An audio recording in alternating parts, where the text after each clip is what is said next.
Hello everyone, welcome back to my channel. तो आइए आज की ड्रामा का एक्सप्लेनेशन स्टार्ट करते हैं। स्टार्टिंग में हम देखते हैं हो श्वांग को एक बड़े से होटल में खाना खिलाने लेकर आया होता है। जहां आकर श्वांग वैसे खुश तो काफ़ी होती है, पर उसे बिल की थोड़ी चिंता भी हो रही होती है। इसलिए वह थोड़ा सा ही खाना ऑर्डर करती है, जिसे देखकर होप तो एक से एक डिश ऑर्डर करने लगता है और स्वांग हैरान परेशान होकर उसे देख रही होती है। होप समझ जाता है कि स्वांग बिल को लेकर परेशान है और वह उसे कहता है कि असल में उसने उसके मैनेजर की एक बार हेल्प की थी, इसलिए आज के खाने का बिल मैनेजर पे करने वाला है। जिसे सुनकर स्वांग तो बहुत खुश हो जाती है और फिर अपनी मनपसंद सारी डिश ऑर्डर करने लगती है। और होप स्वांग की इन सब हरकतों को देखकर स्माइल कर रहा होता है। इधर होटल में निंगनिंग की वेडिंग का प्री रिहर्सल हो रहा होता है, जहां बैकग्राउंड म्यूजिक चलाने का काम एक एम्प्लॉय स्वांग को दे देता है। पर बेचारी सांग को तो इस बारे में कुछ भी आता जाता नहीं था, तो एम्प्लॉय उसे कहता है कि उसे सिर्फ इशारा देने पर सेलेक्ट किए हुए सॉन्ग को बजाना है। पर सॉन्ग के पेट में दर्द होने लगता है। उसने इतना भर के पेट पूजा जो किया था। फिर वह शाओशान को फ़ोन करती है और यह जानने के बाद कि उसकी तबीयत ख़राब है, शाओशान फ़ौरन ही होटल के लिए निकल जाती है और वहां पहुंचकर पहले तो श्वांग को मेडिसिन देती है और फिर उसका काम करने लगती है। लेकिन शाओशान जब म्यूज़िक को स्टार्ट करती है, हम देखते हैं निंगनिंग अचानक से उस सॉन्ग को सुनकर पैनिक होने लगती है। अब निंगनिंग के साथ ऐसा क्या हुआ था कि वह ऐसे पैनिक हो रही थी, इसके बारे में तो हमें आगे ही पता चलेगा। लेकिन निंगनिंग को ऐसे होता देख सैंग जेनिन निंगनिंग को संभालता है और चिल्लाते हुए पूछता है कि आखिर इस गाने को किसने चालू किया है, जिस पर उसे पता चलता है कि इस सॉन्ग को तो शाओशान ने स्टार्ट किया है। जिसके बाद वे दोनों भाई बहन एक दूसरे को संभालते हैं और एक दूसरे को कंसोल करते हैं। इधर शाओशान को तो समझ ही नहीं आ रहा था कि आखिर ये सब चल क्या रहा है और वह गुस्से में वहाँ से चली जाती है।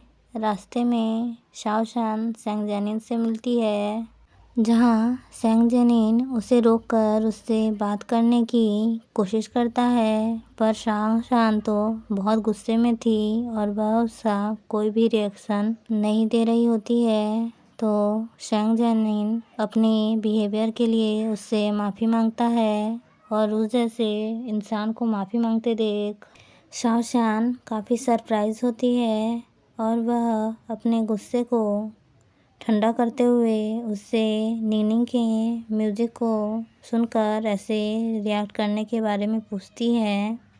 और अब सैंग जेनिन उसे बताता है कि उसके फादर और बहन का एक कार एक्सीडेंट हुआ था, जिसमें उसके फादर की डेथ हो गई थी। और जब ये एक्सीडेंट हुआ था, उनके कार में यही सॉन्ग बज रहा था, जिसकी वजह से निंगनिंग की उस सॉन्ग के साथ काफ़ी बुरी यादें हैं। शाओशान को भी उसकी बातों को सुनकर थोड़ा बुरा लगता है और वह भी उससे सॉरी करती है। और फिर शाओशान को सैंग जेनिन कंपनसेशन के लिए मील की ट्रीट देने का ऑफ़र करता है, जिसे शाओशान भी खुशी खुशी एक्सेप्ट कर लेती है। वहीं पर स्वांग जब होटल में काम कर रही होती है, होटल का एक एम्प्लॉय उसे कहता है कि उसे निकाल दिया गया है और उसे जाने के लिए कहता है, जिसके लिए स्वांग तो एग्री नहीं होती और सही भी है, बेचारी की कोई गलती ही नहीं थी, फिर भी उसे निकाल रहे थे। पर वह एम्प्लॉय तो काफ़ी अड़ियल होता है और उससे बदतमीज़ी करने लगता है। तभी होप वहाँ आ जाता है और उस एम्प्लॉय की अच्छी खासी क्लास लगाता है और बेचारा एम्प्लॉय तो डर के मारे वहाँ से भाग ही जाता है। और फाइनली स्वांग को भी पता चलता है कि हो भी मैनेजर है। बाद में शुआंग उसके ऊपर झूठ बोलने के लिए नाराज़ हो रही होती है। तब होब उसे कहता है कि अरे मैंने तो अपने बारे में कुछ भी नहीं बताया था, ये सब तो तुमने खुद से ही गेस किया था। और उसके पूरे मज़े ले रहा होता है। और बेचारी शुआंग को जब याद आता है कि उसने उसको लेकर क्या क्या कारनामे किए हुए हैं, वह तो वहाँ से भागने की ट्राई करती है, पर पीछे से होब उसे बहाने बहाने से रोकने की कोशिश करता है और फाइनली बिल्ली के बहाने उसे रोक ही लेता है और फिर चुपी चुपी उसे देखकर स्माइल कर रहा होता है। गाइस, मुझे तो लगता है ना कि होप को सॉन्ग ना पसंद आने लगी है। आपको क्या लगता है? मुझे कमेंट करके ज़रूर बताना। इधर हम शाओ ज़ांग और सैंग जनिन को देखते हैं, जो एक दूसरे के साथ डिनर करते हुए काफ़ी सारी बातें कर रहे होते हैं और वे दोनों भी कहीं ना कहीं एक दूसरे के साथ को अब पसंद करने लगे थे। फिर देखते ही देखते वेडिंग डे भी आ जाता है, जहाँ वेडिंग में बहुत सारे गेस्ट आए हुए थे। फिर वेडिंग सेरेमनी स्टार्ट होती है, पर तभी हम देखते हैं कि किसी ने जिहान और शाओशान के हैप्पी मोमेंट्स की वीडियो को प्रोजेक्टर थ्रू वहाँ चला दिया है, जिसे देखकर वहाँ सभी गेस्ट हैरान थे और बेचारी निंगनिंग तो शॉक में थी और उसे समझ ही नहीं आ रहा था कि वह क्या रिएक्ट करे। पर जैसे तैसे करके वेडिंग सेरेमनी को कंप्लीट किया जाता है और जिहान निंगनिंग को वहाँ से लेकर रूम में जाता है। निंगनिंग तो गुस्से में पागल हुए जा रही थी और वह जिहान को इस बारे में न बताने के लिए काफ़ी चिल्लाती है। जिहान उसे कहता भी है कि उन दोनों का ब्रेकअप काफ़ी पहले हो चुका है और अब उन दोनों के बीच ऐसा कुछ भी नहीं है और उसे समझाने की कोशिश करता है कि वह सिर्फ उसी से प्यार करता है। पर निंगनिंग का गुस्सा अभी भी शांत नहीं हुआ था। तभी सैंग जनिन भी वहाँ आता है। निंगनिंग तो इस डाउट में होती है कि ये सब कुछ किया धरा शाओशान का है, पर सैंग जनिन उसे समझाता है कि इन सब के पीछे शाओशान का कोई भी हाथ नहीं है। अगर उसे यह करना ही होता तो वह उन दोनों की वेडिंग के लिए इतना सब कुछ क्यों करती, और उसे प्रॉमिस करता है कि वह ये सब कुछ करने वाले को पकड़ कर रहेगा। जिसके बाद हम होप को फिर से उसी आदमी से बात करते हुए देखते हैं, जहां हमें पता चलता है कि यह सब किया धरा उसी आदमी का था और उसने यहाँ होटल एवरग्रीन के नाम को ख़राब करने के लिए किया था, जिसे जानकर होप को बुरा तो काफ़ी लगता है, पर वह बेचारा भी कुछ कर नहीं सकता था। इधर सोशल मीडिया में तो यह न्यूज़ एकदम जंगल की आग की तरह फैल रहा होता है और सब कोई इसके लिए शाओशान को ही क्रिटिसाइज़ कर रहे होते हैं।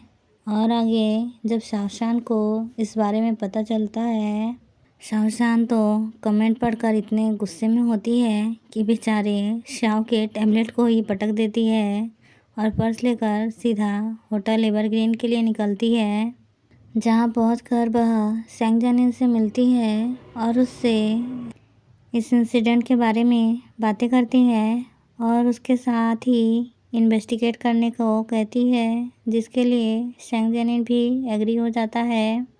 वे दोनों ये तो समझ चुके थे कि ये किसी ने जानबूझकर होटल का नाम खराब करने के लिए किया है।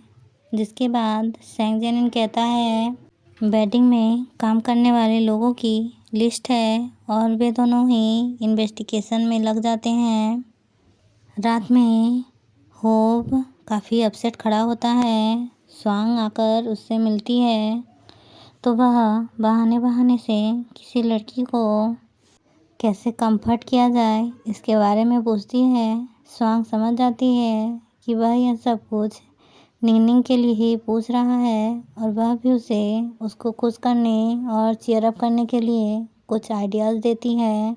शाओशान और सैंग जनिन अभी भी इन्वेस्टिगेशन कर रहे थे, जहां शाओशान को लो शुगर होने के कारण चक्कर आने लगते हैं। तभी सैंग जनिन उसे संभालता है और उसके लिए और एक छोटी बच्ची से कैंडी लेकर आकर उसे देता है और फाइनली उन्हें उस पर्सन के बारे में भी पता चल जाता है जिसने यह सब खोज किया था।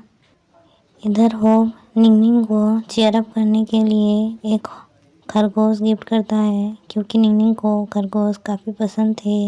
नेक्स्ट मॉर्निंग जब जिहान काम पर जा रहा होता है वह निंगनिंग को सैड देखता है और उसे हैप्पी करने के लिए कहता है कि वह आज रात उसे डिनर के लिए बाहर लेकर जाएगा और वहाँ से चला जाता है।